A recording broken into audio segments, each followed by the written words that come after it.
Guys finally Rakib হোসেনের ছোট বোন ঋতু হোসেনের জন্মদিনে এবং তাদের বোম ব্লাস্ট ব্লগ সম্পর্কে আমাদেরকে আপডেট জানিয়ে দিয়েছে। এবং গাইজ ইউটিউবার মেহেদী হাসানের যে 1.6 মিলিয়নের টিকটক অ্যাকাউন্টে ছিল সেটি কিন্তু ব্যান হয়ে গিয়েছে। সেই খবর কি আপনারা রেখেছেন এবং এই নিয়ে মেহেদী হাসান কি বলেছেন? এছাড়া ওয়ার্ল্ডের নাম্বার 1 ইউটিউবার মিস্টার বিস্টের সাথে রাকিব হোসেনের কোলাপ হতে চলেছে। তো এই বিষয়ে কথা বলবো আজকের ছোট্ট ভিডিওতে। তো আজকের ভিডিওটি খুবই ইন্টারেস্টিং হতে চলেছে, তাই সম্পূর্ণ ভিডিওটি দেখার অনুরোধ রইল। তো গাইজ মূল ঘটনা যাওয়ার আগে বলে নিচ্ছি, আপনি যদি টিম রাকিব হোসেন একজন ফ্যান হয়ে থাকে তাহলে ভিডিওতে লাইক সাবস্ক্রাইব করে বুঝিয়ে দিন। তো গাইজ গত 12 মে ঋতু হোসেনের বার্থডে যায় আর সেদিন কিন্তু টিম রাকিব তাকে উইশ করেন। তবে গাইজ গতকাল রাকিব হোসেন আবার ঋতু হোসেনের বার্থডেতে উইশ করেন এবং পাশাপাশি রাকিব হোসেন তার ব্লগ সম্পর্কে আপডেট জানান। এই আপডেটে বলেন happy birthday Ritu, new blog coming this Friday. মানে তাদের নতুন ব্লগ আসে শুক্রবার সন্ধ্যা 7টা বাজে। তো গাইজ রাকিব হোসেন যেহেতু সেদিনের ব্রডকাস্ট চ্যানেলে আপডেটে বলেন ওয়ার্ল্ডের নাম্বার 1 ইউটিউবার যেহেতু আমাদেরকে সাপোর্ট করেছে প্লাস সামথিং কামিং আপডেট দিব সুন। মানে এর পাশাপাশি কিন্তু তিনি একটি আপডেট জানিয়ে দিয়েছে যে সামনে ব্লগে কিছু একটা দিবে। তাহলে গাইজ শুক্রবার রাকিব হোসেনের ব্লগে সেরা একটা কিছু দিবে আমাদের মনে হচ্ছে,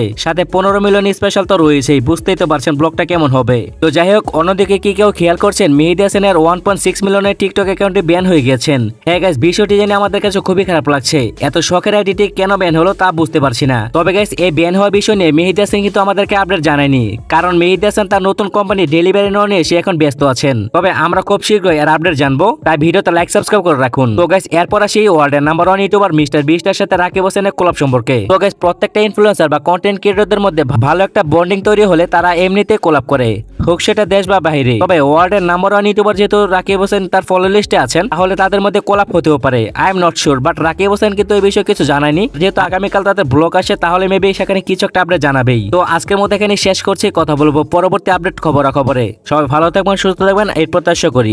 আল্লাহ হাফেজ।